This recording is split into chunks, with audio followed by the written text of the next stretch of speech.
Hi hello வணக்கம். இன்னைக்கு ரொம்ப பேர் கேட்டுட்டு இருந்த ஒரு வீடியோ தான் பண்ணணும் அப்படின்னு நினச்சேன். How I clear TNTET examination இந்த ஃபர்ஸ்ட் அட்டெம்ப்ட். நான் ஃபர்ஸ்ட் அட்டெம்ப்ட்லேயே டிஎன்டெட் கிளியர் பண்ணிட்டேன் வித் சம் குட் மார்க்ஸ் அப்படின்னு வச்சுக்கலாம். அதை நான் எப்படி கிளியர் பண்ணேன் அப்படின்றத டீட்டெயில் ஸ்ட்ராட்டஜியை உங்களுக்கு நான் தரணும் அப்படின்னு ஆசைப்பட்டேன். இந்த வீடியோவை மட்டும் நீங்கள் ஃபுல்லாக ஸ்கிப் பண்ணாமல் பார்த்தீங்க அப்படின்னா definitely you will clear your TNTET examination. Upcoming exam வருதுல்ல, அதில் டெஃபினட்டாக உங்களால் கிளியர் பண்ண முடியும். சும்மாலாம் சொல்ல, நான் வந்து ஒர்க்கிங் ஸ்ட்ராட்டஜியை I am going to share with you without hiding anything. எல்லாத்தையுமே நான் சொல்ல போகிறேன். எப்படிலாம் படிக்கணும், எவ்வளோ நேரம் படிக்கணும், எவ்வளோ இம்பார்ட்டன்ஸ் கொடுத்து படிக்கணும், எந்த சப்ஜெக்ட்டுக்கு இம்பார்ட்டன்ஸ் கொடுக்கணும், அது மாதிரி எந்த விஷயத்தையும் ஸ்கிப் பண்ணாமல் I'm going to explain you each and everything. So skip பண்ணாமல் இந்த வீடியோ பாருங்கள். யாரெல்லாம் இந்த வீடியோவை பார்க்கணும் அப்படின்னா, டீச்சராக இருந்து டெட் எக்ஸாம் இன்னும் நான் கிளியர் பண்ணல அப்படின்றவங்க பாருங்கள். பிஎட் படிக்கிறீங்க அப்படின்னா first year or second year யாராக இருந்தாலுமே பாருங்கள். ஏன் அப்படின்னா செகண்ட் இயர்லேருந்து you can write your TNTET examination கரெக்டாக.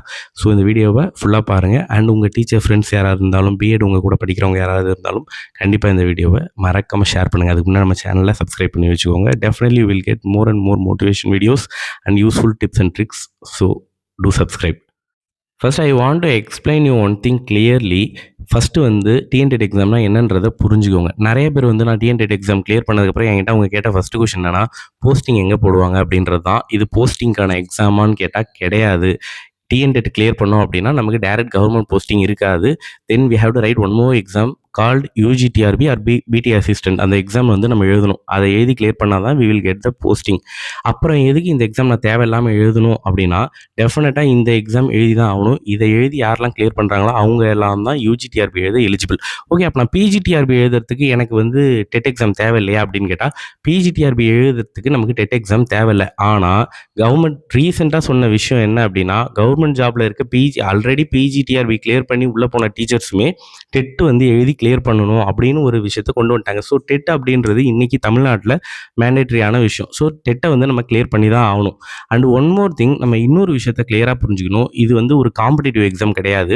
இதில் வந்து காம்படிஷன் அப்படின்லாம் யாரும் கிடையாது. ஏன் அப்படின்னா, எந்த ஒரு எக்ஸாம், ஃபார் எக்ஸாம்பிள் யூபிஎஸ்சியாக இருக்கட்டும், டிஎன்பிஎஸ்சியாக இருக்கட்டும், whatever exam it may be, டிஆர்பியிலேயே பிஜிடிஆர்பி யூஜிடிஆர்பியாக இருக்கட்டும், இது எல்லாத்துலேயுமே நம்ம எக்ஸாம் எழுதுனதுக்கு அப்புறம் எல்லாரும் எப்படி எழுதியிருக்காங்க அப்படின்றத வச்சு தான் கட் ஆஃப் டிசைட் ஆகும். அப்போது நம்ம எக்ஸாம் எவ்வளோ நல்லா எழுதியிருந்தாலும் நம்மளை விட பெட்டராக நிறைய பேர் பண்ணியிருந்தாங்க அப்படின்னா நமக்கு வேலை கிடைக்காம போகிறதுக்கான பாசிபிலிட்டிஸ் அதிகம். பட் டிஎன்டெட் அப்படி கிடையாது. This is just and eligibility exam. Eligibility எக்ஸாம்னா என்ன? For example some communities 90 marks எடுத்தால் பாஸ், சில பேர் வந்து 75 எடுத்தால் பாஸ், சில பேர் வந்து 60 எடுத்தால் பாஸ். அப்படின்னா நம்ம யார் கூடயுமே காம்படிட் பண்ணல. ஜஸ்ட் அந்த மார்க்கை we are going to achieve. அதுக்காக நம்ம படிக்க போகிறோம். அப்போ எவ்வளோ ஈஸி அப்படின்னு யோசிச்சு பாருங்கள். நமக்கு இங்கே போட்டி அப்படின்னு யாருமே கிடையாது. Just we are going to score that particular mark to clear the TNTET examination. அவ்வளோதான்.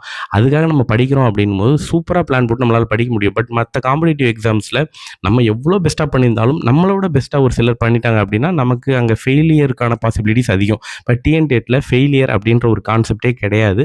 டெஃபினட்டாக நம்ம வந்து இதை ஃபஸ்ட் அட்டெம்ப்டில் கிளியர் பண்ணி ஆகணும். இந்த ஃபஸ்ட் அட்டெம்ப்ட் செகண்ட் அட்டெம்ப்ட் சொல்கிறதே வந்து கொஞ்சம் நல்லா இல்லாத மாதிரி இருக்குது. ஏன் அப்படின்னா அவ்வளோ ஈஸியான ஒரு exam. Let me explain you each and everything.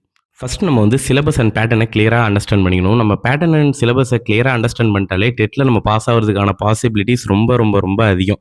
ஏன் அப்படின்னா நான் சொல்கிறேன். ஃபஸ்ட்டு நமக்கு எத்தனை சப்ஜெக்ட் இருக்குது? For example science and maths மேஜராக இருந்தீங்க அப்படின்னா you are going to study 5 subjects. என்னென்ன? Tamil, English, maths, science and psychology. In case social science மேஜராக இருந்தீங்க அப்படின்னா social science, Tamil, English and psychology 4 subject வரும்.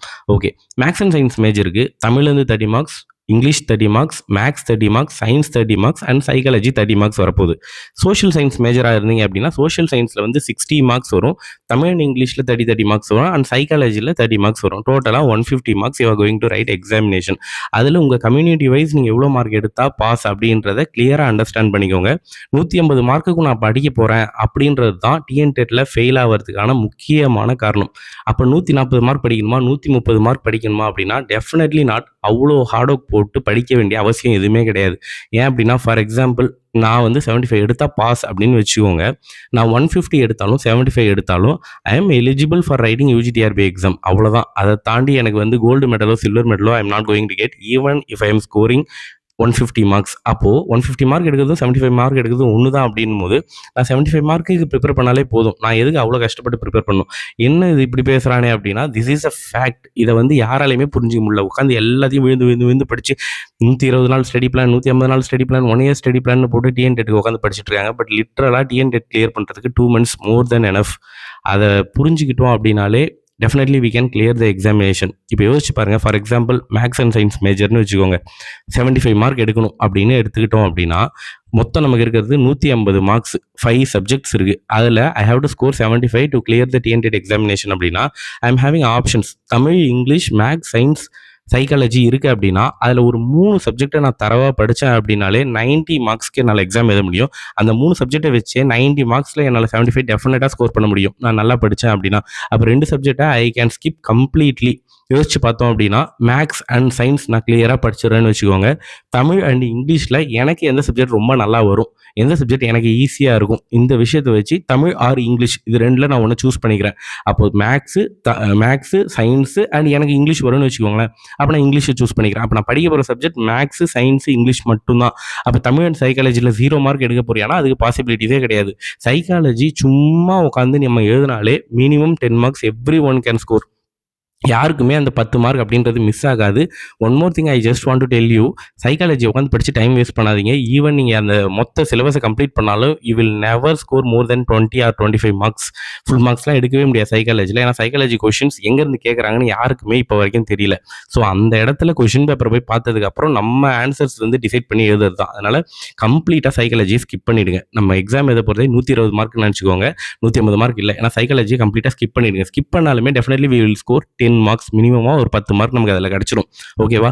அண்டு தமிழ் ஆர் இங்கிலீஷில் ஏதோ ஒரு சப்ஜெக்ட் தான் நீங்கள் சூஸ் பண்ணி படிக்கிறீங்க. இன்னொரு சப்ஜெக்ட் ஃபார் எக்ஸாம்பிள் நான் இங்கிலீஷ் சூஸ் பண்ணுறேன், தமிழ் நான் படிக்கவே இல்லைனாலும் definitely I can score minimum 10 marks in Tamil. அப்போது எனக்கு போனஸாக நான் படித்த 3 சப்ஜெக்ட் இல்லாமல் மீதி 2 சப்ஜெக்ட் நான் சுத்தமாக டச் பண்ணாத 2 சப்ஜெக்ட்லேருந்து I am going to score 20 marks. அப்போ அந்த 20 மார்க் எனக்கு போனஸ், ஒரு ப்ளஸ் மார்க் மாதிரி வச்சுக்கோங்க. இப்போது இதில் 75 மார்க் நான் எடுத்தால் பாஸ். எவ்வளோக்கு? 90 மார்க்குக்கு 75 எடுத்தால் பாஸ். ஈவன் என்னால் அந்த 75 எடுக்க முடியல, 90ல் 60 மார்க் தான் நான் எடுக்கிறேன்னா கூட தமிழ் அண்ட் சைக்காலஜியில் 10 மார்க் நான் எடுத்தேன் அப்படின்னா 80 மார்க்ஸ் வந்துடும். என்னோட பாஸ் மார்க் எவ்வளோ? 75. அப்போ நான் கிளியர் பண்ணிடுவேன். அப்போ எவ்வளோ ஈஸி அப்படின்றத சொல்கிறதுக்காக தான் இந்த எக்ஸாம்பிள் நான் கொடுத்துட்ருக்கேன். டிஎன்டெட்டுக்கு உட்காந்து நான் ஃபுல்லாக படிக்கணும், ஒரு லைன் விடாமல் படிக்கணும், 5 சப்ஜெக்டும் படிக்கணும், நாட் லைக் தட். ஒரு 3 சப்ஜெக்ட் தான் நான் படிக்கிறேன், அதில் 30 மார்க் கிட்ட நான் மிஸ் பண்ணுறேன். அது இல்லாமல் எனக்கு பை லக்கில் எனக்கு தமிழ் அண்ட் சைக்காலஜியில் மார்க் வருது, நான் பாஸ் பண்ணுறேன். அப்போ இதில் வந்து காம்படிஷன் அப்படின்றது எதுவும் கிடையாது, ஹார்ட் ஒர்க் அப்படின்றது பெருசாக எதுவும் கிடையாது.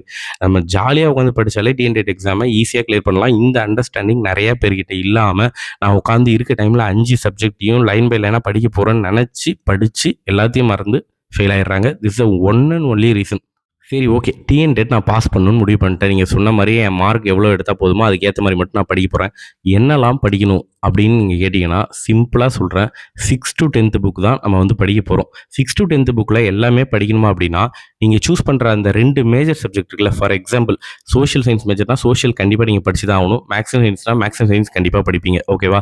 இப்போ for example maths and science நீங்கள் எடுக்கிறீங்க அப்படின்னா மேக்ஸு 6 to 10th தரவாக படிக்கணும், சயின்ஸு 6 to 10th தரவாக படிக்கணும், சோஷியலில் 6 to 10th தரவாக படிக்கணும். அட் த சேம் டைம் நீங்கள் வந்து 11th and 12th history books படிக்கணும். அதுலேருந்து கண்டிப்பாக கொஷின்ஸ் வரும். But if you want to skip பண்ணிக்கோங்க. ஓகேவா? எனக்கு ஃபுல் மார்க் 60 60லாம் தேவையில்லை அப்படின்னு நீங்கள் நினைக்கிற பட்சத்தில் you can skip 11th and 12th. ஏன்னா அது வந்து ஒரு வாஸ்ட்டாக போகிற ஒரு சப்ஜெக்டை உட்காந்து நான் படிக்கணும் அப்படின்றதால you can skip that. But வந்து 6 to 10th புக்ஸை நம்ம சூஸ் பண்ணுற அந்த மேஜர் சப்ஜெக்டில் டெஃபினட்டாக ஃபுல்லாக படித்தே ஆகணும்.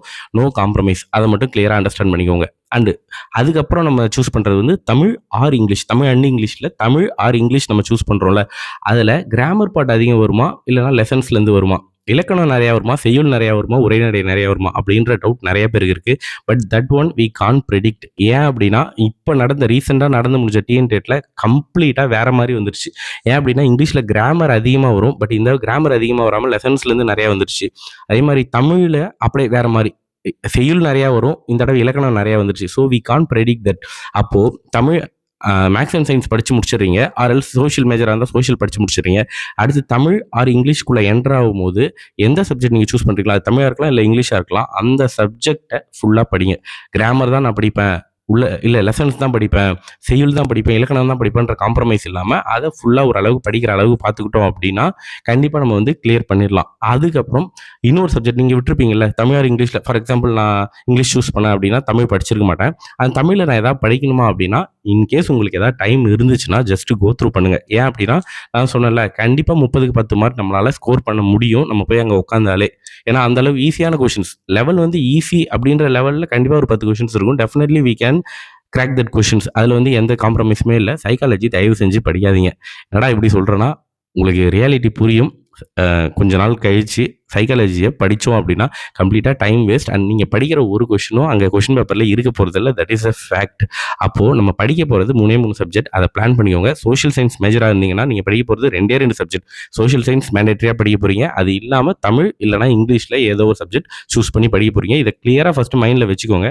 5 சப்ஜெக்ட் நான் படிக்க போறேன். 150 மார்க்குக்கும் படிக்க போறேன்ற தாட்ல இருந்து ஃபர்ஸ்ட் வெளிய வந்துருங்க. டிஎன்டெட் படிக்கிறவங்க. புரியுதா? நெக்ஸ்ட் எங்க சார் நான் புக்ஸ்லாம் வந்து கலெக்ட் பண்ணி படிக்கிறது அப்படின்னு நெறைய பேருக்கு கொஸ்டின்ஸ் இருக்கு. ஆன்லைன்லேயே புக்ஸ் வந்து அவைலபிளா இருக்கு. அத நீங்க பிரிண்ட் எடுத்துக்கலாம். அதர்வைஸ் உங்களால டைரக்ட்டா கவர்ன்மெண்ட் வெப்சைட்ல இருந்து புக்ஸ் வாங்க முடியும். அது எப்படி வாங்க முடியும் அப்படின்றதுக்கு YouTubeல நெறைய வீடியோஸ் இருக்கு. ஜஸ்ட் போய் சர்ச் பண்ணி பாருங்க. புது புக்ஸ you can get it from the government website itself. ஓகேவா? அதுக்கு YouTubeல நெறைய வீடியோஸ் இருக்கு. அது எப்படி வாங்கணும் அப்படின்றதெல்லாம் அத கொஞ்சம் போய் பார்த்துக்கோங்க. பெட்டர் புது புக்ஸ் வாங்கி படிக்கிறது. ஏன் அப்படின்னா, பழைய புக்ஸ் நம்ம வாங்குறோம் ஆர் எல்ஸ் பிரிண்ட் எடுக்கிறோம் அப்படின்னா, அவ்வளோ கம்ஃபர்டபுளா இருக்காது. பழைய புக்ல ஆல்ரெடி மார்க் பண்ணியிருப்பாங்க.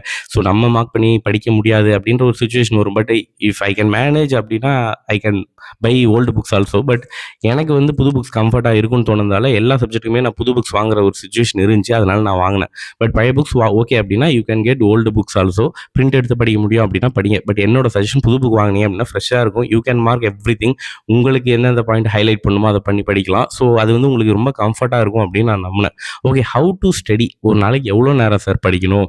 வேலையை விட்டுட்டு படிக்கணுமா? அப்படிலாம் நிறைய கொஷின்ஸ் இருக்கும். பட் இதுக்கு என்னோட சிம்பிளான பதில் என்ன அப்படின்னா, ஒரு நாளைக்கு ஒரு 2 hours more then enough for TNTET examination. ஒரு நாள் ஃபுல்லா உட்காந்து படிக்கணும். திரும்ப நான் சொல்றேன், இது வந்து காம்படிட்டிவ் எக்ஸாம் கிடையாது. நீங்க வந்து லட்சக்கணக்கான பேர் கூட காம்படிட் பண்ணல. நீங்க எக்ஸாம் எழுத போறது ஒரு 10 லட்சம் 20 லட்சம் பேரா இருந்தாலுமே, அவங்க கூட நீங்க காம்படிட் பண்ணல. டிஎன்டெட் எக்ஸாம்ல நீங்க காம்படிட் பண்றது அந்த மார்க் கூட. அந்த மார்க் நான் எடுத்தேன் அப்படின்னா பாஸ், அவ்வளோதான். இதுல கட் ஆஃப்னு ஒண்ணு கிடையாது. இவ்வளோ பேர் நல்லா படிச்சாலும் எனக்கு அவ்வளோ இல்ல. நான் 75 எடுத்தா போதும்னா 75 எடுத்தா போதும். 150 மட்டும் 1,00,000 பேர் எடுத்திருக்காங்கன்னா ஐ டோன்ட் கேர். ஏன்னா எனக்கு நான் 75 மார்க் எடுத்துட்டா நானும் பாஸ் தான். ஓகேவா? அந்த கிளியர் அண்டர்ஸ்டாண்டிங்குள்ள கண்டிப்பா வந்துருங்க. அண்ட் ஸ்கூல் புக்ஸ வாங்கி வச்சு புதுசா வாங்கி தரவா படிக்க ட்ரை பண்ணுங்க. ஓகேவா? நான் சொன்ன மாரி 3 சப்ஜெக்ட் மட்டும் கான்சன்ட்ரேட் பண்ணீங்க அப்படின்னா, டெஃபினெட்லி உங்களோட வின்னிங் பாசிபிலிட்டீஸ் 100% இருக்கும். அண்ட் வேற எதுவும் சொல்லணும் அப்படின்னு எனக்கு இல்ல. But if you are having any doubts regarding TNTET examination, please do a comment. நான் கண்டிப்பா அந்த ஒவ்வொரு கமெண்ட்டுக்கும் நான் ரெஸ்பாண்ட் பண்றேன். முடிஞ்சா ஒரு புது வீடியோ, லாங் ஃபார்மேட் வீடியோ போடுறேன். இல்ல கமெண்ட்ஸ் கம்மியா வர பட்சத்துல I can give it in the shorts. நான் கிளியரா பட் எல்லா டவுட்ஸுமே நான் வந்து கிளியர் பண்ண ரெடியா இருக்கேன். ஸோ கமெண்ட் பண்ணுங்க.